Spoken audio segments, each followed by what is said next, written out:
people are going to be now pointing fingers at you. Oh, MK will not do this, MK will not do that. You know, I'm like... You foresaw that Nigerians could be like that. Yeah, of course. That is the problem. The problem Mohammed said, peace be upon him. He said that the first thing you get out of leadership, the first thing is blame. Once you're the leader, you're going to get blamed for everything. You know, even as a husband to a woman, anything that goes wrong in the family is the husband's fault, basically. Oh, your man didn't do this, he didn't buy enough petrol for the generator, he didn't pay the school fees on time, he didn't do this. So you as the leader, the husband, you're going to get blamed. That's in your own house, talk less of the whole country. You know, so I'm like, and Nigerian people love you so much. It was very popular. I remember we went to one function in Benue State with Babangida then.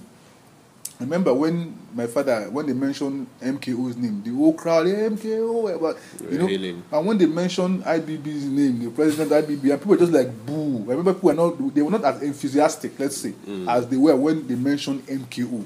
I remember looking at IBB's face, at Babangida's face then, that day, and I could see like it was like a frown. Like, why is it that the people are praising MKO, shouting his name, whereas me, I'm the head of state, and they're not giving me that kind of welcome. So it was more popular than any of these people back then. So I knew the kind of love that Nigerian people had for him. And I was more concerned about that love being eroded by him becoming the president. Because if you are not the president, no one blames you. If MKO does something for sports, or MKO does something for sports, if MKO build a church, or MKO built a church, you know, they will say your good side, but they will not blame you for any issues regarding the society. But once you become the president, now they're going to blame you now. You know, like look at Buhari. Look at how they abused Buhari. And look at how they've abused Jonathan. When he said one time, remember Jonathan saying that he was the most abused president in the world. But when he won that election, everybody was so Jonathan. But once it took charge, immediately anything that goes wrong, they're going to blame you for it. You know, so this is something that we know as Nigerians, as people, that once you become a leader, you're going to be criticized. They're going to look at you, look at your family. They're going to actually put you under a microscope, and they're looking for any mistakes. And once they see it, they're going to publicize it. So I didn't really want him to become president. I was not. In fact, when the day of the election, I was in America then. I remember I left my apartment, and I went to my friend's place for like 2 days. I didn't call anybody because I wasn't happy. Like, oh God, why is this man good for this thing? Oh, wow. So I wasn't happy. So I didn't want to hear anything about it. I just left my house. No one knew where I was. And I went to go and stay with my friend for 2 days. I didn't call anybody. They didn't make any calls. There was no mobile phones then. When I now got back to my apartment, I now called my mom. Okay, mommy, how was the election? So the election was on Saturday. So I'm calling her now on Monday. You say, okay, mommy, okay, what happened? She's like, well, we did well. The election was good.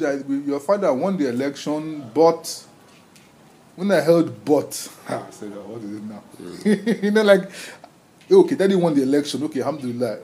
But what? But, yeah. Or the thing that the president, they have not yet announced the final result. They are delaying announcing. I said, why are they delaying announcing?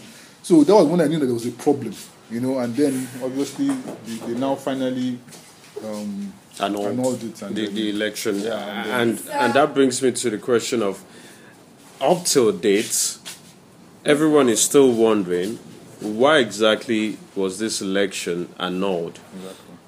I think a few days ago I was listening again to another interview by IBB, and he said, oh, God keep me alive, I'm going to explain this to Nigerians, because Nigerians are not saying it from the angle that Abiola and I used to be friends. Best of friends. So are there perhaps things that you were aware of that perhaps a lot of Nigerians do not know that may have played out and may have led to that annulment? Well, I think or perhaps things that you heard after? I think that my father's biggest negative for him was that he was always at the forefront. And whoever is at the forefront, they're going to catch the bullets, right? If they're going to do a war and you're at the front of the soldiers, any bullet that's coming, you're going to get hit. So whoever is at the front should prepare for the arrows, so to speak. So my father was the first person really that stood out to say, okay, let's take power from the military. And taking power from a group is not easy, you see. So even if IBB personally would have wanted to hand over to my father, they were very close.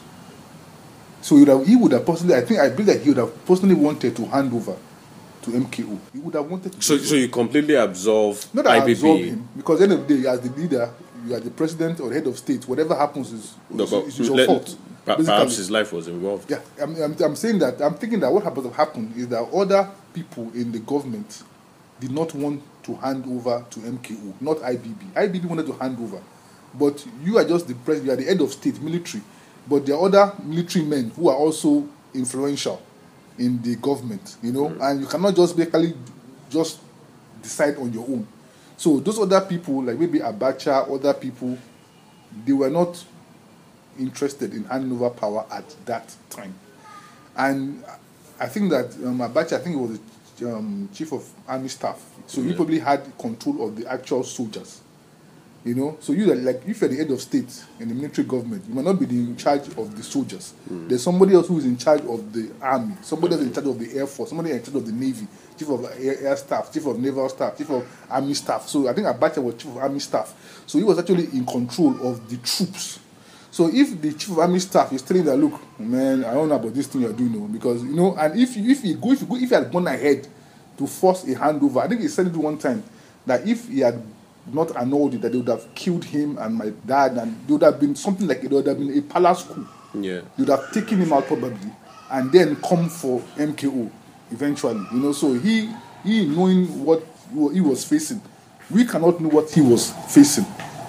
So, but I think that people within the military at that time, some of them were not interested in handing over power to the civilians, and they were the one that told him that if you go ahead, that this is what's going to happen, and he had no choice but to think about his own life. Basically, I think that's what happened. That particular episode has become a major part of Nigeria's history. Yes. Either we write about democracy in Nigeria or not, that is a watershed in Nigeria's history.